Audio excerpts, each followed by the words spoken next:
하나님 아버지, 새로운 새해를 주셔서 감사합니다. 오늘 주시는 말씀을 통해서 우리의 마음이 새롭게 변화가 되고 말씀이 적용이 되어 새해를 힘차게 시작하고 마무리할 수 있는 능력을 허락하여 주시옵소서. 모든 말씀 우리 주 예수 그리스도 이름으로 기도드립니다. 아멘. 할렐루야. 아멘. 새해 복 많이 받으세요. 식상한 이야기 같지만 그래도 또 마음이 새롭게 변화가 될 수 있는 거잖아요. 새해 복 많이 받으세요. 새해 복 많이 받으세요. 옆에 사람들도 보시면서 저하고 진짜 많이 옆에 사람들이 올해는 희망하고 소망하는 또 기획하는 모든 것들이 완전하게 이루어지는 복된 한 해가 되시길 축원합니다. 제가 이제 LA에서 출발해서 올 때에 무슨 생각이 들었냐면은 왜 이렇게 마음이 기쁘고 행복한지 모르겠었어요. 가만히 생각해 보니까 시집간 그 처녀가 친정집에 가는 그 기분 아시죠? 남자는 모를 거예요. 여자는 아시죠? 집에 갈 때 어때요? 기쁘죠? 발걸음이 무겁지 않잖아, 그렇잖아요? 거기에다가 또 친정어머니 보러 가고 거기다 또 하나님께서 주신 기업의 축복을 데리고 안고 갈 때의 기분이 어때요? 너무 좋죠? 뿌듯하죠? 그 마음을 제가 느꼈었어요. 그런데 떠나오기 하루 전날 스위스 에어라인에서 연락이 왔는데 뭐라고 연락이 왔냐면 비행기가 캔슬이 됐대요. 그래가지고 목사가 할 말이 뭐가 있겠어요? 하나님께 간구해야죠. 하나님 도대체 어떻게 이런 일이 생길 수가 있나요? 하면서 한편으로 마음이 기뻤어. 왜? 이 설비에 버튼이 없어져서 너무나 좋았었어. 그랬는데 또 이메일이 들어왔는데 변경이 됐는데 그 비행기 스케줄이 맞으면 승낙을 해달라는 거였었어요. 보니까요, 뭐 변함이 없는 거에 거의 비슷해. 근데 이제 그 스위스를 경유해서 오는 것이 아니라 독일을 경유해서 가라는 편이었었어요. 그래서 너무 감사했었어요. 왜냐하면은 우리 집사님, 제가 선교 다닐 때마다 동행해 주시는 우리 집사님, 박 집사님 매일 계신데 이분들에게 제가 그래서 이번에는 스위스를 경유해서 가면은 알프스를 볼 수가 있습니다. 그렇게 이제 이야기를 했는데 내가 뻥이 돼버린 거야. 이게 얼마나 미안했는지. 그런데 이게 하나님의 은혜였던 거예요. 왜? 스위스를 통해서 오면 다시 스위스를 통해서 가면은 독일을 구경할 수 없잖아요. 그래도 땅을 밟을 수가 있어야지. 그래가지고 봤는데 하나님께서 은혜로 이분들에게 축복해 주셔가지고 독일을 경유해서 가고 갈 때에는 스위스를 경유해서 가면은 일거양득이잖아요. 그러니까 하나님께서 저분들을 너무 축복해 주시는 것 같아서 너무나 감사했었어요. 그래서 우리 집사님들이 참 복을 많이 받으셨어. 하나님께서 스위스만 가는 것이 아니라 독일까지 경유해서 가게 해주신 거 하나님께 감사를 드립니다. 그래서 우리 집사님들 복이 많으신 것 같아요. 정말 담임 목사님을 따라다닌다는 게 쉬운 거가 아니거든요. 그런데 자비량으로 그것도 제가 뭐 배워주는 것도 없어. 근데 다 자비량으로 이렇게 다니시는 우리 집사님께 너무나 감사를 드립니다. 또한 우리 MH 한인교회 모든 성도님들과 담임 목사님 또 임원들에게 감사를 드립니다. 부족한 저를 또 이곳까지 오게 해주셔서 같이 하나님의 나라의 말씀을 듣게 해주신 것에 대해서 너무 감사를 드립니다. 그리고 제가 여기 와서 느낀 게 있어요. 아니 어떻게 이렇게 찬양을 잘해요? 그냥 성악가들만 모이신 것 같아요. 이게 다른 교회 가면은 이렇게 훌륭한 찬양을 들을 수가 없어요. 여기 오니까 이태리 오면 듣는 것이 뭐냐? 역시 이 성악가들이 다 모인 것은 다르구나. 하나님의 은혜가 임한 것을 제가 느낄 수가 있었습니다. 감사를 드립니다. 오늘 말씀해 보니까 하나님께서는요, 저와 여러분들에게 무엇을 주시는가 했더니 미래에 희망을 주신다는 거예요. 오늘 본문 말씀이 그렇잖아요. 미래에 희망을 주는 거라고 했어요. 그 다음에 뭐예요? 평안을 주는 거라고 했어요. 재앙을 주는 것이 아니라. 그래서 여러분들에게, 저와 여러분들에게 이러한 축복의 말씀이 임하는 한 해가 되시기를 축원합니다. 저도 이제 미국 생활이 이제 40년이 넘다 보니까 어떨 때에는 이 한국말이요 언어에서 안 나올 때가 있어요. 생각이 떠오르지 않을 때가 있어요. 여러분들도 경험하시죠? 여기 이민생활을 하시면서 경험하잖아요. 어떨 때는 한국말이 생각이 안 날 때가 있어, 그렇잖아요. 마음이 앞서가고. 그렇다고 해서 이태리 언어가 막 완벽하게 구사가 되는 것도 아니고, 그렇잖아. 우리끼리 이해 다 하잖아요, 그렇잖아요. 그 공감대가 형성이 되죠? 그래서 저도 그럴 때가 많아요. 어떤 때는 막 영어도 완벽하게 구사가 안 될 때가 있고, 그렇다고 한국어가 완벽하게 구사가 되지 않을 때가 있어요. 그런데 우리는 서로가 통하지, 이해가 돼, 공감대가 형성이 돼요. 왜? 이민자들이기 때문에, 그리고 한 뿌리이기 때문에 또 이해를 하는 거예요. 그렇잖아요. 그러니까 제가 오늘 조금 부족한 사태가 시작되었을지라도 내일 또 이렇게 나오는 거죠. 맞아요. 그리고 오늘 어떻게 해야 돼요? 은혜를 많이 받고 가셔야 돼. 부족하더라도, 그렇죠? 그래야 내일 또 나오겠지? 근데 내일은 오늘과 완전히 180도 다른 말씀이 선포될 테니까 기대를 하셔야 돼. 오늘도 부족하더라고 하더라도 내일은 더 은혜가 풍성한 하나님의 말씀이 선포될 것을 기대하셔야 된다는 겁니다. 그래야 우리는 희망을 갖게 된다는 것이죠. 그래야 하나님의 나라가 선포되고 하나님의 나라가 임하게 된다는 겁니다. 제가 요즘에 삘이 꽂힌 게 뭐냐면 하나님의 나라가 저와 여러분들의 삶에 임해야 된다는 거예요. 그래야 희망이 있는 거야. 그래야 미래가 있다는 겁니다. 그렇게 될 때는 어떻게 돼요? 힘이 넘치는 거잖아요. 새롭게 부어주시는 하나님의 은혜를 만끽할 수 있다는 겁니다. 그러한 축복이 저와 여러분들의 삶에 임하는 축복이 있기를 간절히 소망해 봅니다. 제가요 미국 생활 40년을 하면서 느낀 게 뭐냐면, 저는 사실 미국에 돈 벌러 갔어요. 목사가 되려고 간 게 아니라 저는 신앙이 전혀 없었던 무능한 한 인간에 불과했었어요, 한국에 있을 때. 그래서 아메리칸 드림을 갖고 미국에 갔는데 하나님께서 이 돈 벌러 온 이 작자를 말해, 이 무능한 인간을 갖다가 하나님께서는 이 목사를 만들어 버렸어요. 이 기상천외한 일이죠. 그러면서 제가 늘 생각하면서 다니는 게 뭐냐면은 이 나같이 무능한 자, 정말 미국에 처음에 갔을 때 어디가 숲인지 어디가 늪인지도 모르고 살아가던 이 무능한 인간을 갖다가 하나님께서 참고 견뎌 주셨어요.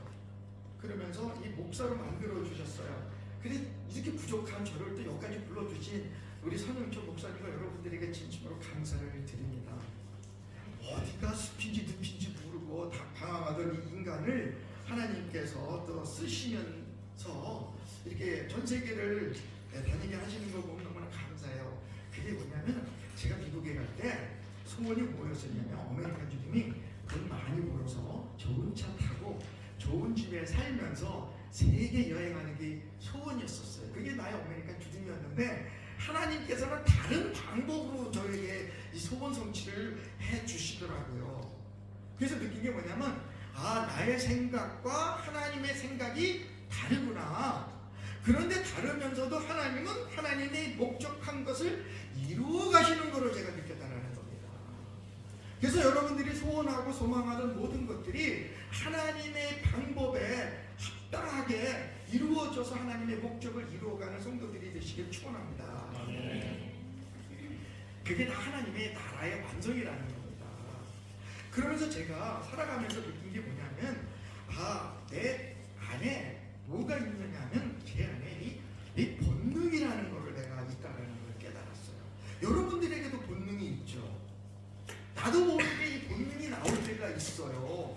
그게 뭔가 생각해 봤더니 내가 내 자신에게 익숙한 생각들이 있었다는 거예요. 그 다음에 내가 익숙하게 행동하고 있던 것들을 선호하고 있다는 거예요. 그러면서 내가 이 아집이 아닌 이 고집을 경향하는 사실이 있다는 것을 제가 발견했어요. 여러분들도 그런 거 느끼죠? 자기 자신도 모르게 느끼는 것들이 있잖아요. 내가 생각하지 못했는데 내가 익숙한 행동들이 나도 모르게 튀어나오는 그런 성향들이 있잖아요. 경향들이 있어요. 근데 이것이 우리에게 좋은 면도 있지만 이런 것들이 있다 보면 우리가 성장하지를 못해요. 성장할 수가 없어요. 왜? 내가 타성에 젖을 수 있다는 거예요. 내가 익숙해 있던 생각들, 내가 익숙해 있던 행동의 방식들, 그 다음에 내가 익숙해 있던 그 습관들이 나에게 있다는 거예요. 우리 다 있잖아요. 그렇잖아요. 습관들이 있어요. 근데 이 습관들에 젖어 있으면 우리가 성장할 수 없다는 거예요. 그래서 우리가 이 성장하기 위해서는 이러한 환경에 머물러 있으면 안 된다라는 걸 제가 발견했어요. 그러니까 2025년이 됐는데 내가 변해야 된다는 걸 알아요. 그런데 변하지 못하는 것은 왜 그러냐? 내가 이러한 성향들이 내 안에 내주되어 있기 때문에 내가 성장할 수 없다는 것을 제가 깨닫게 됐다는 겁니다.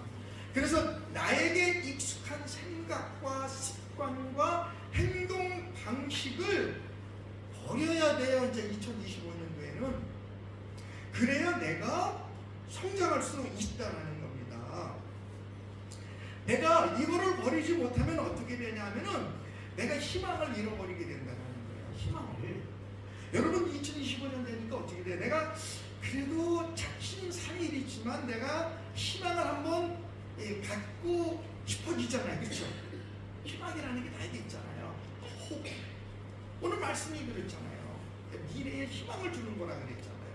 하나님께서는 하나님의 나라를 이루어 가시기 위해서 저와 여러분들에게 미래를 주셨어요. 미래를 주시면서 무엇을 주셨냐면 희망을 주셨다는 거야. 그런데 이 희망이라는 것을 우리가 나에게 익숙한 생각과 행동과 그 다음에 그 습관에 파묻혀 버리면 안 된다는 거예요. 그러면 어떻게 되느냐? 그러면 우리는 희망을 잃어버리게 된다는 거예요. 그럼 우리가 희망을 잃어버리게 되면 어떻게 돼요? 우리가 절망밖에 없다는 거잖아요. 희망을 잃어버리면 우리에게 뭐가 나타나요? 절망이에요. 그래서 덴마크의 철학자이며 신학자인 그 시인인 키케고르는 이런 이야기를 했어요. 희망이 없으면 절망이다. 그러면서 뭐라 그랬냐면 그런 절망은 끝나지 않은 죽음을 향해 가는 병이라고 얘기했어요. 병이래요. 그래서 인간의 정신적인 절망은 끝나지 않기 때문에 계속해서 어디로 가느냐? 죽으러 가는 병을 의미한다는 거예요. 그래서 우리 인간은 희망이 없이 살아가면 죽음만도 못한 삶이 된다는 겁니다. 그래서 희망이 있는 우리에게는 새로운 삶이 전개되지만 희망이 없다면 우리의 남은 인생은 고통스러운 절망의 연속이라는 겁니다. 그런 인생을 살아가고 싶지 않죠. 그래서 사도 바울은 뭐라 그랬냐면 로마서 8장 18절에 이렇게 고백을 했어요. 고난은 현재의 고난은 장차 우리에게 나타날 영광과 좋게 비교할 수 없다. 우리 인생생활 쉬워요, 어려워요? 어렵죠. 어려운 게 한두 가지가 아니잖아요. 저도 맨 처음에 미국 가가지고요 너무 힘들었어요. 제가 한국에서 그리고 사무관이었었어요. 그래도 사무관은 한국에서 밥 먹고 사는데 지장이 없어요. 우리가 한국말을 뭐라 그래요? 철통밥통이라 하잖아요. 철통 밥그릇이라고 그러나 잊어버렸어. 철통 같은 밥그릇. 그러니까 깨지지 않는다라는 거잖아요. 철통이라는 것은. 그러니까 완전히 보장이 된다는 거잖아요.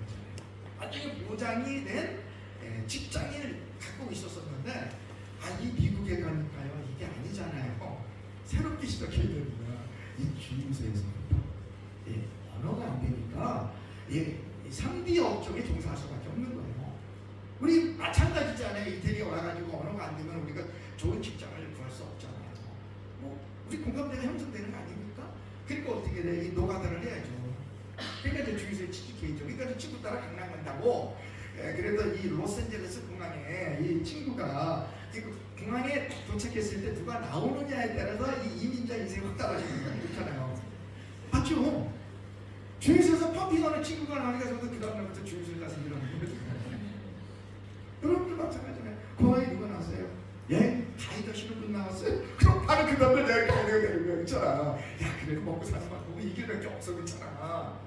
그러니까 이 줄을 잘 서야 돼. 좋은 사람들을 만나야 돼. 뭐 그렇다는 게 나쁜 게 아니라 우리 인생은 그래서 늘 뭘 봐야 되느냐 하면은 새로운 것을 바라봐야 된다는 거야. 새로운 것을. 그래서 새로운 것을 개척하고 새로운 것을 향해서 나아가는 사람들이 되어야 된다는 거예요. 하나님께서는 2025년도에 저와 여러분들에게 새로운 것을 개척하고 새로운 것을 발견하고 새로운 것을 향해서 나아가도록 우리를 인도하신다라는 겁니다. 이게 하나님 나라의 백성들이라는 겁니다. 재밌는 얘기 하나 해줄게요. 제가 우리 벌레들을 이렇게 많이 이렇게 관찰해 보면은 뭐를 발견할 수 있냐면 우리 미국에서는 그거를 카크로치라고 그래. 그 한국말로 그 뭐를 바퀴벌레라고 그러죠. 바퀴벌레들을 제가 이렇게 보니까 나도 뭐 보고 싶어서 본 게 아니라 항상 이제 어떤 사물을 관찰할 때에는 제가 이걸 어떻게 설교에 하나님 나라의 말씀에 인용할 수 있나라는 걸 생각을 많이 해요. 이제는 어디를 가든지 간에 어떠한 사물을 볼 때에 많이 보니까 이 바퀴벌레가 얘네들이 트래블링을 한다고 이렇게 가면서 보면 이 앞에 이 바퀴벌레만 따라가더라고. 그래서 앞에 것만 계속 이 따라가는 그러한 이 속성을 갖고 있다는 것을 제가 발견했어요. 이게 뭐냐면 목적의식이 없어 맹목적으로 앞서가는 그 동료 벌레만 따라가는 것을 제가 발견했어요. 그런 속성을 가지고 있다는 거예요. 그래서 야 이게 가만히 보니까 우리 인간에게도 그런 것들이 있다. 그러니까 제가 미국 가가지고 처음에 로스앤젤레스 공항에 딱 내리니까 이 친구놈이 나왔는데 주유소에서 친구라니까 일하니까 나바로 그 다음에 주유소에서 일하자 그러는 거예요. 나도 맹목적으로 따라간 거예요. 이게 우리 인간이라는 겁니다. 이게 우리 인간이에요. 여러분들 여기 오실 때 한국에서 오실 때 바로 일로 오셨나요? 아니면 로마를 경유해서 오시나요?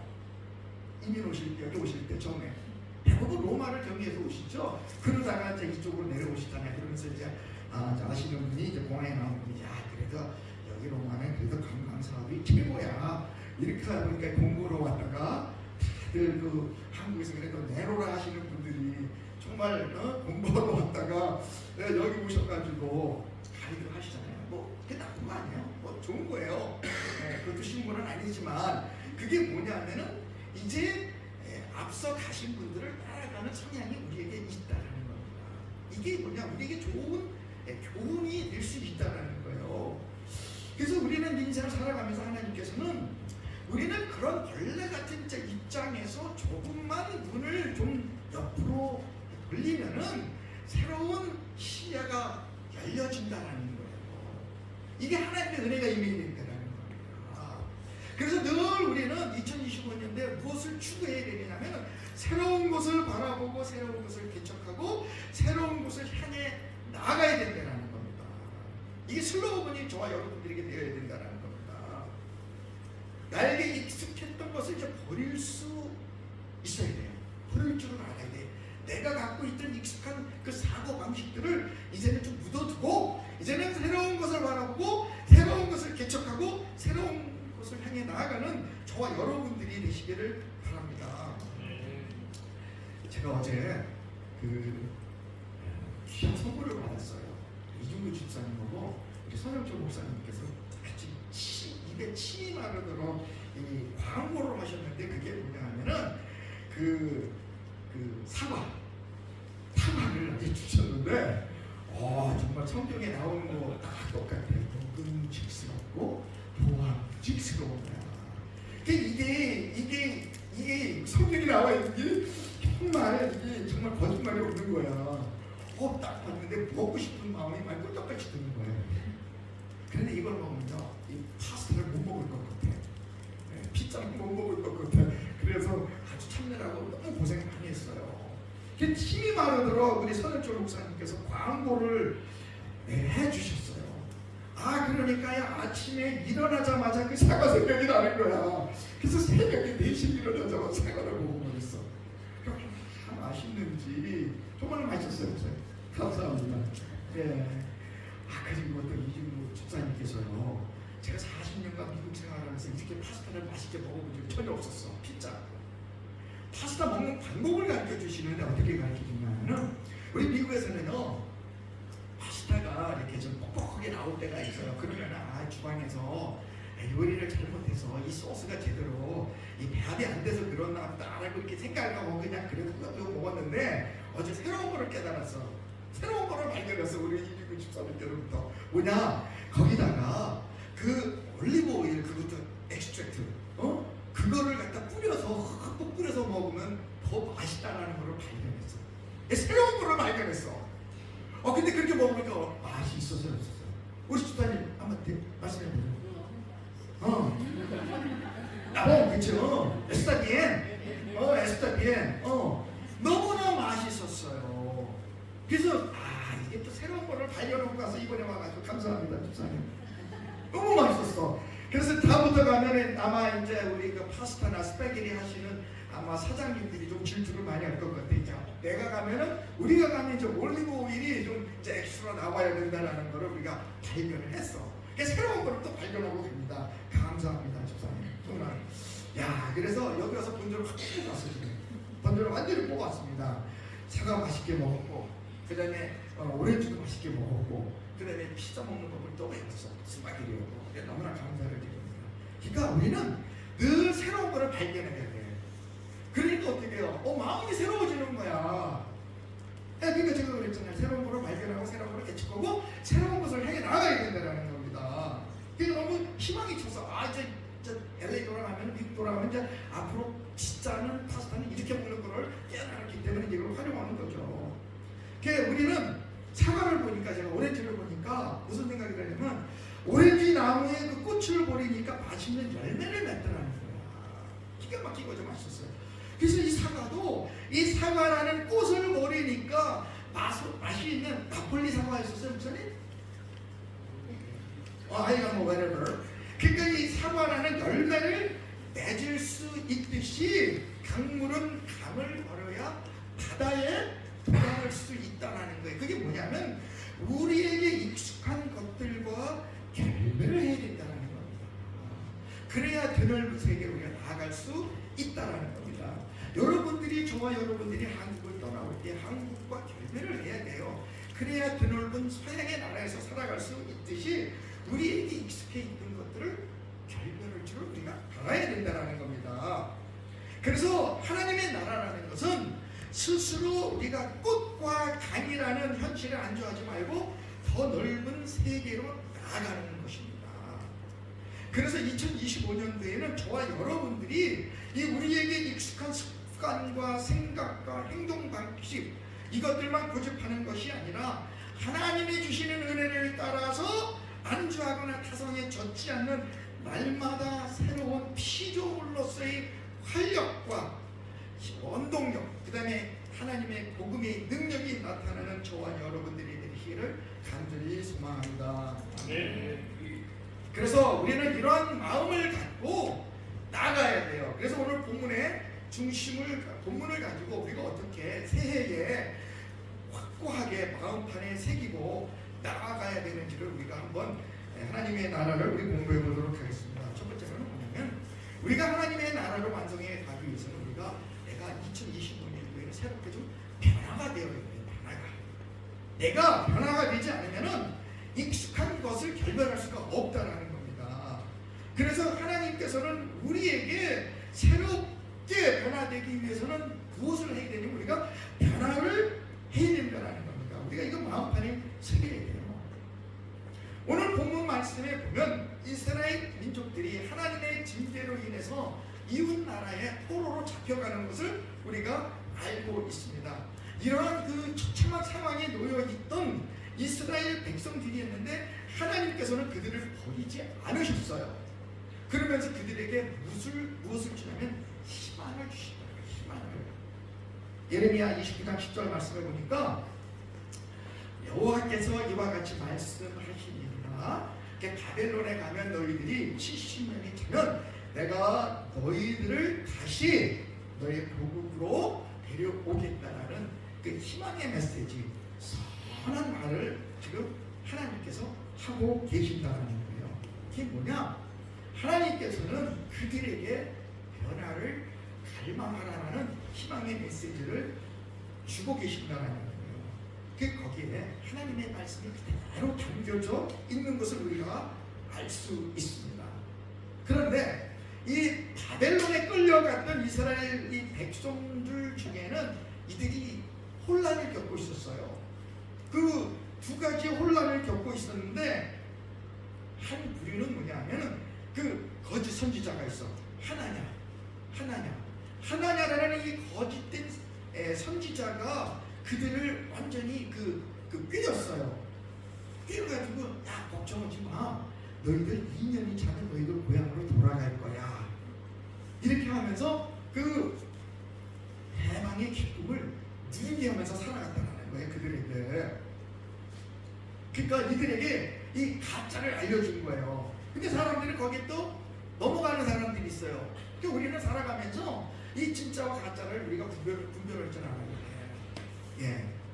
그러니까 짝퉁이라는 한국말로 짝퉁을 우리가 분별할 줄 알아야 돼. 근데 그게 쉽지는 않더라고. 제가 살아가면서 보니까.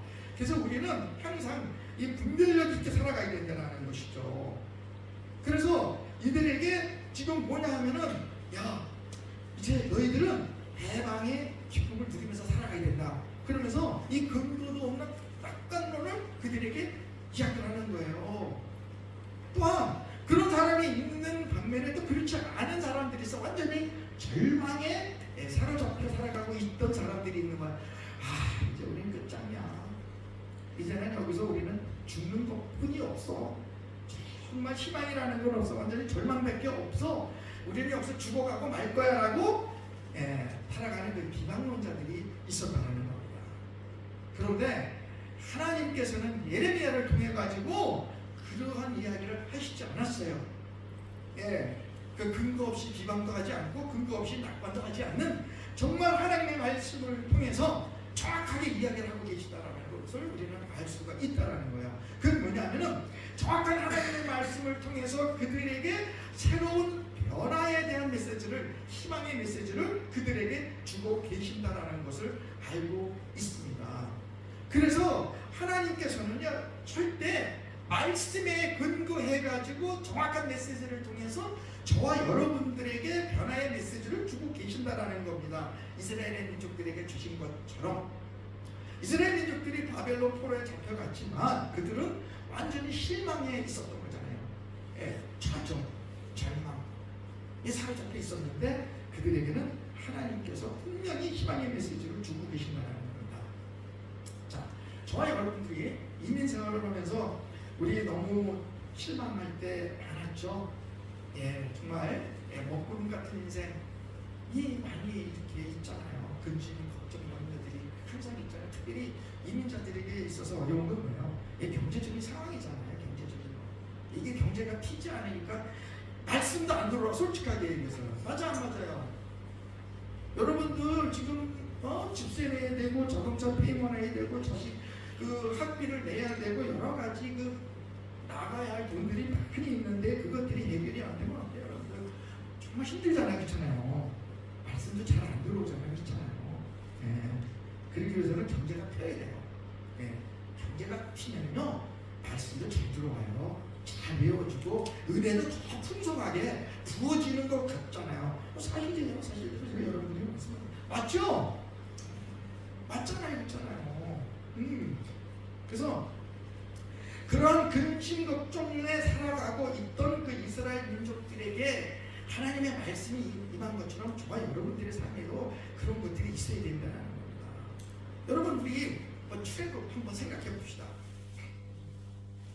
이스라엘 백성들의 그 상황을 보면은 400년 동안 그들이 애굽에서 종살이를 하고 있었어요. 근데 그 자녀들이 태어나 보니까 어땠어요? 부모님들이 종살이를 하는 거야. 완전 노예야. 그러니까 그들이 어때서 그냥 타성에 절하는 거야. 자녀들도 후손들도 그냥 우리 엄마 아버지가 할아버지 때서부터 이 종놀이 하니까 나도 종이구나라고 생각을 하면서 그들도 타성에 젖어서 그냥 그렇게 살아가고 있었던 거예요. 그런데 하나님께서는 모세를 통해서 그들을 어떻게 했어요? 홍해를 건너서 너희들이 가나안 땅으로 가야 된다라는 목표를 하나님께서 주셨다는 거예요. 그건 뭐냐면 그들의 삶을 변화시켜 주시기 위해서 그들에게 꿈을 심어주셨다는 거예요. 그래서 우리는요, 우리가 이민 생활을 하고 있지만 아무리 힘들다라고 하지만 우리에게는 희망이 있다는 거예요. 자녀들에게 희망을 심어줘야 돼요. 꿈을 심어줘야 된다는 겁니다.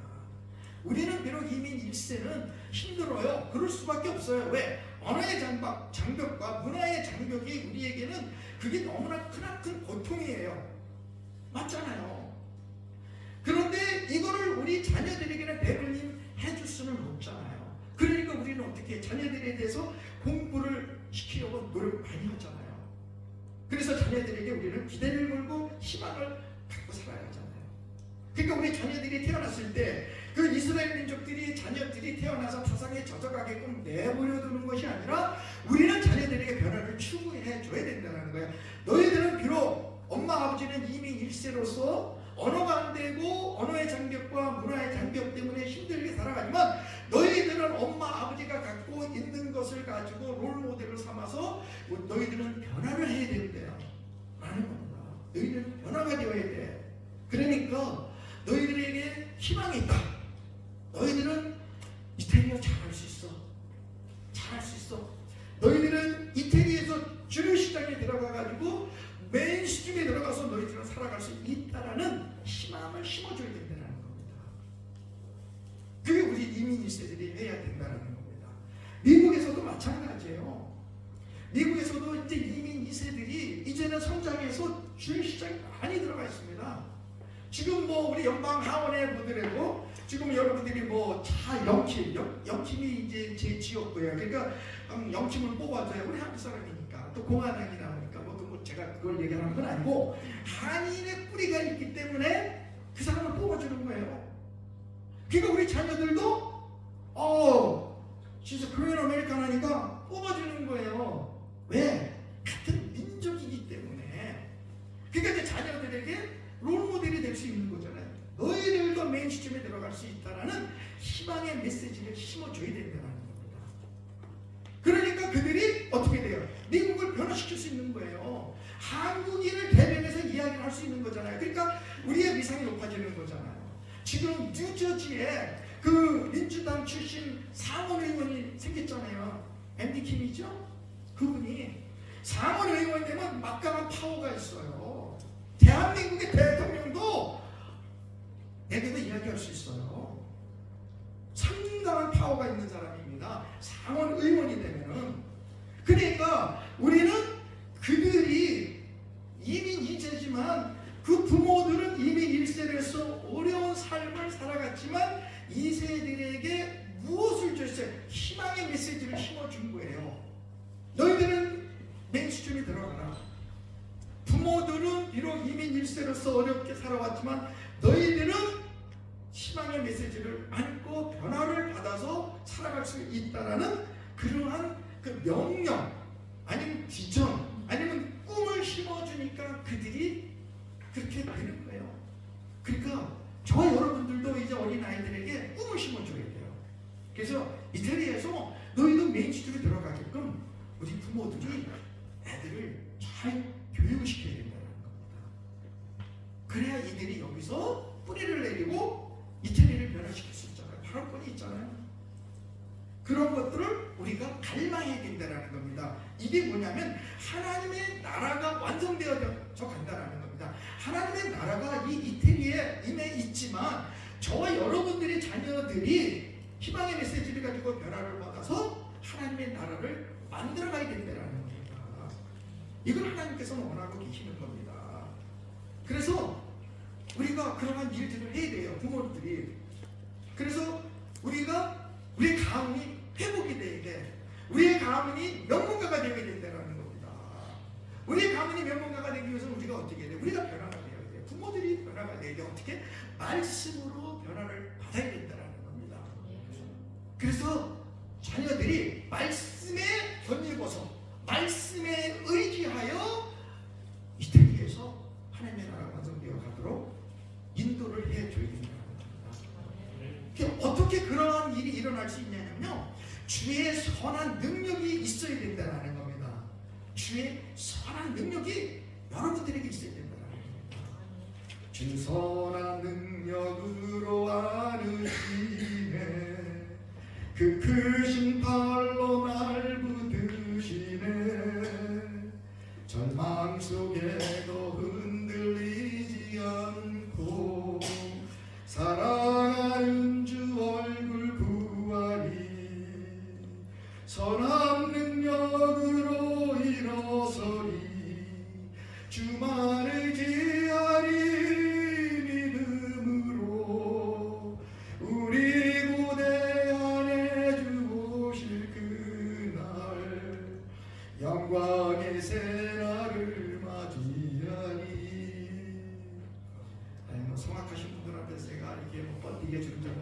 모르겠지만 그래서 저는 최선을 다해서 그렇습니다. 하나님의 은혜로 하나님께서는 선한 능력으로 우리 자녀들을 붙잡아 주신다는 거예요. 여러분들을 붙잡아 주신다는 거예요. 선한 능력이 저와 여러분들에게 임해야 된다는 겁니다. 그 크신 팔로 우리를 붙들어 주신다는 겁니다. 그래서 우리는 절망 속에서도 흔들리지 말아야 돼요. 절망 속에서도 흔들리지 말아야 돼요. 우리는 선한 능력으로 일어설 수 있습니다. 믿으시면 아멘 하시기 바랍니다. 그렇게 그 이전의 괴로움이 날 에워싸고 있다라고 하더라도 고난의 길을 걷는다라고 하더라도 주님께서 맡긴 우리의 영혼은 끝내는 승리의 날을 맞이한다라고 이야기를 하고 있습니다. 그래서 우리는 이 희망의 메시지를 꽉 붙잡고 나가야 돼요. 이게 우리에게 간절히 필요한 말씀입니다. 그러면서 로마서 12장 2절 말씀입니다. 너희는 이 세대를 본받지 말고 오직 마음을 새롭게 함으로 변화를 받아 하나님의 선하시고 기뻐하시고 온전하신 뜻이 무엇인지 분별을 할 줄 알아야 된다는 겁니다. 그래서 우리는 말씀에 의거해서 분별력을 갖고 살아가는 저와 여러분들이 되시길 간절히 축원합니다. 그렇게 될 때에 우리에게 새롭게 부어주시는 하나님의 은혜를 맛볼 수 있다는 겁니다. 그 예레미야 애가에 보니까 이런 말씀이 있더라고요. 여호와의 인자와 긍휼이 무궁하심으로 우리가 진멸되지 않는다고 했어요. 여호와께서는 저와 여러분들이 진멸하는 그런 계획은 전혀 없어요. 진멸하지 절대 않으십니다. 주의 성실하심이 저와 여러분들의 삶의 임함으로 인해서 우리는 아침마다 새롭게 변화되는 능력을 견디고야 된다는 겁니다. 그러니까 말씀이 아침마다 우리를 어떻게 했어요? 변화시킬 수 있다는 거예요. 주의 성실하심이 크시도소이다. 그러니까 이것들이 아침마다 새로우니까 주의 성실하심이 크시도소이다. 그러니까 내가 갖고 있는 그 무엇으로는 할 수 있는 능력이 우리가 없다라는 거, 우리에게는 없다라는 겁니다. 그래서 선한 능력이 저와 여러분들에게 임할 때에 우리는 일어설 수 있다라는 거예요. 의미 없이 살아가는 인생이 아니고 정말 벌레 같은 존재로 살아가는 것이 아니라 우리에게도 이렇게 변화될 수 있는 능력이 있다라는 거예요. 그게 뭐냐면 새롭게 부어주시는 하나님의 은혜를 붙잡을 때에는 우리가 변화를 할 수 있다라는 겁니다. 그래서 저는요, 참 여러분들도 마찬가지겠지만 이렇게 1년 단위로 끊어주시는 하나님의 은혜 감사해요. 그 다음에 월 단위로 끊어주시는 하나님의 은혜 감사해요. 그 다음에 주 단위로 끊어주시는 하나님의 은혜 감사해요. 그러면서 매일 24시간 단위로 끊어주시는 하나님의 은혜에 정말로 감사를 드려요. 그 왜냐 생각을 해보니까 여러분들도 뭐 경험해 보았겠지만 정말 어제는 정말 괴로웠어. 정말 모든 일들이 왜 이렇게 안 풀려? 에? 안 풀릴 때가 있잖아요. 왜 이렇게 정말 관광이 좀 많이 오질 않아가지고 정말 수입도 확 줄어들어가지고 말이야 나를 실망의 자리로 빠지게 하고 말이야 시리의 자리에 빠지게 하고 그러다 보니까 엉뚱한 생각도 막 하게 될 때가 있었죠 여러분. 그렇게 엉뚱한 자리에 빠져 들었을지라도 아침에 자고 일어나면 어때요? 새롭게 우리가 시작할 수 있잖아요. 그렇잖아요. 어제는 지나갔으니까 보라 내가 새 일을 행하리라는 하나님의 말씀에 의지해서 또 새롭게 시작할 수 있잖아요. 그리고 태양이 새롭게 떠오르니까 어때요? 새로운 힘이 생기잖아요. 그게 능력이 나타나는 거잖아요. 그렇잖아요. 그러니까 힘이 생각하는 거예요. 그러니까 새롭게 할 수 있는 힘의 능력이 생겨나는 거예요. 그게 어디야? 말씀 때문에 그런 거예요. 하나님의 말씀에 의지해 나아갈 때는 새롭게 변화를 추구하면서 새롭게 또 출발하는 거예요. 그러니까 아침마다 우리는 어때요? 새로운 거잖아요. 우리 아침에 일어나면 기분도 좋고 그렇잖아요. 예. 그러니까 어제까지만 해도 내 삶을 에워싸고 있던 이 먹구름 같은 것들, 그 알 수 없는 그 피곤함, 풀리지 않던 이 문제들, 이해가 되지 않던 문제들, 이 답답했던 이 모든 것들이 어디든가 다 사라져 버리잖아요. 맞아요,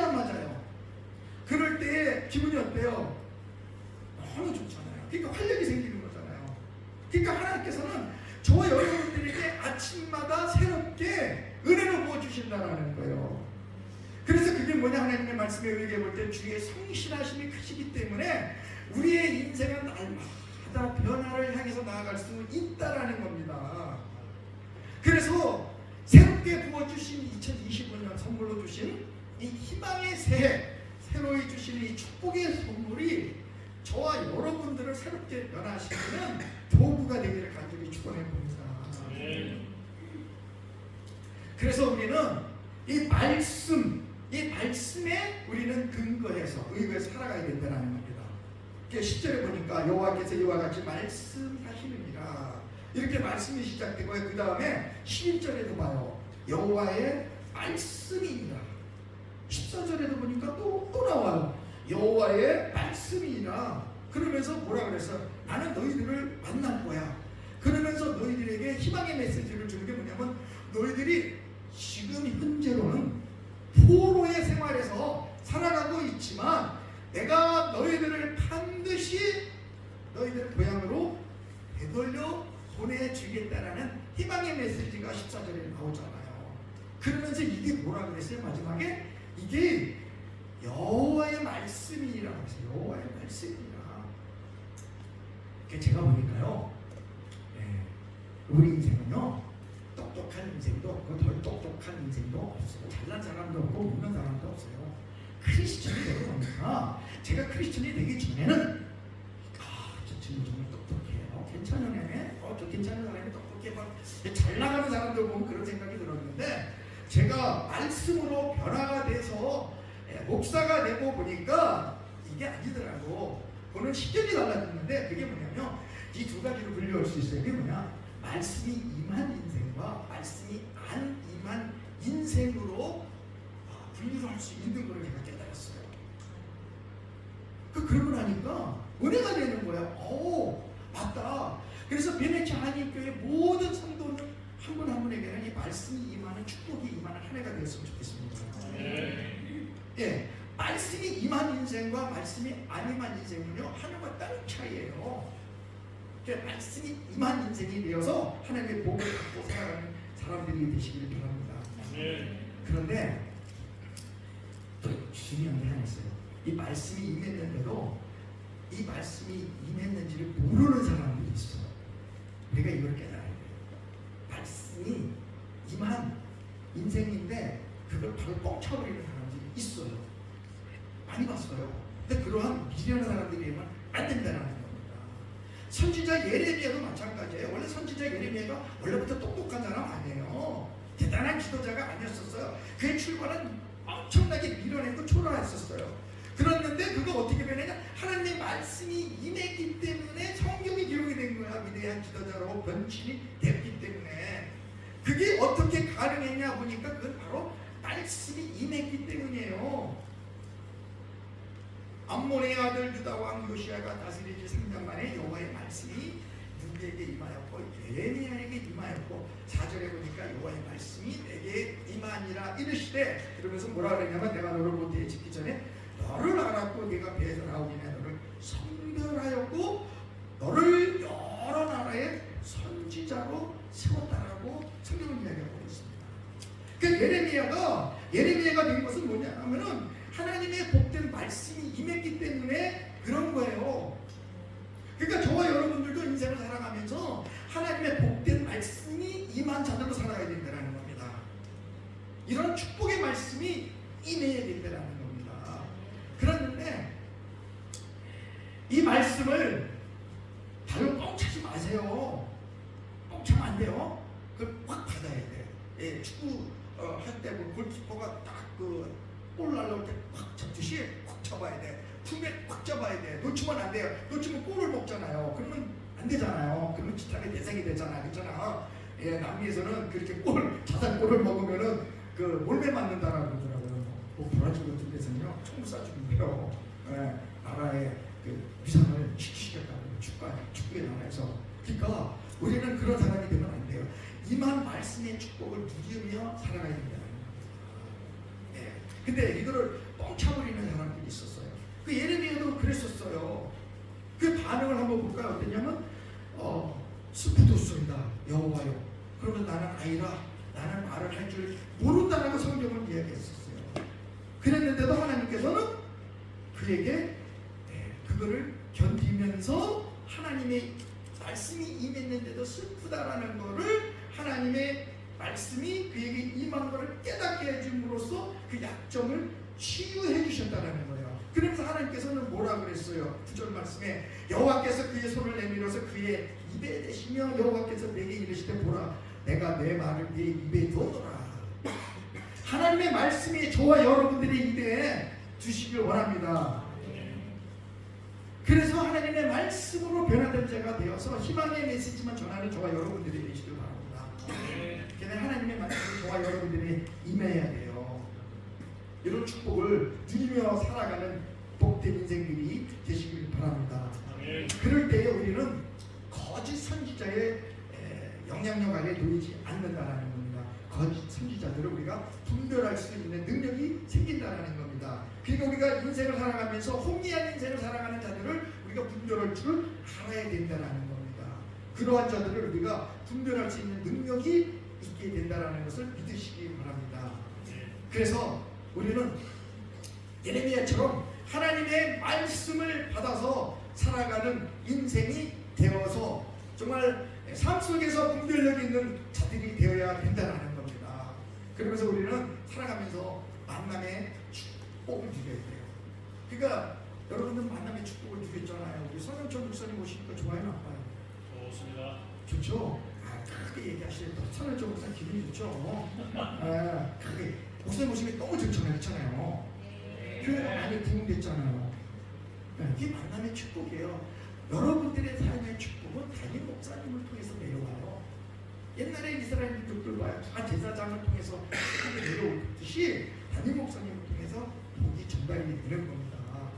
그래서 만남의 축복을 누려야 돼요. 그래서 저는 이태리 베네치아 하는 모든 여러분들이 영적으로 하나님의 능력이 부어지고 영철해져서 세상의 악한 자들을 품고도 남는 선한 영향력을 행사하시는 분들이 되시길 바랍니다.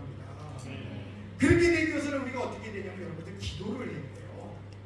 예레미야 29장 11절 말씀에 보니까 여호와의 말씀이니라 너희를 향한 나의 생각을 내가 아나니 평안이요 재앙이 아니니라.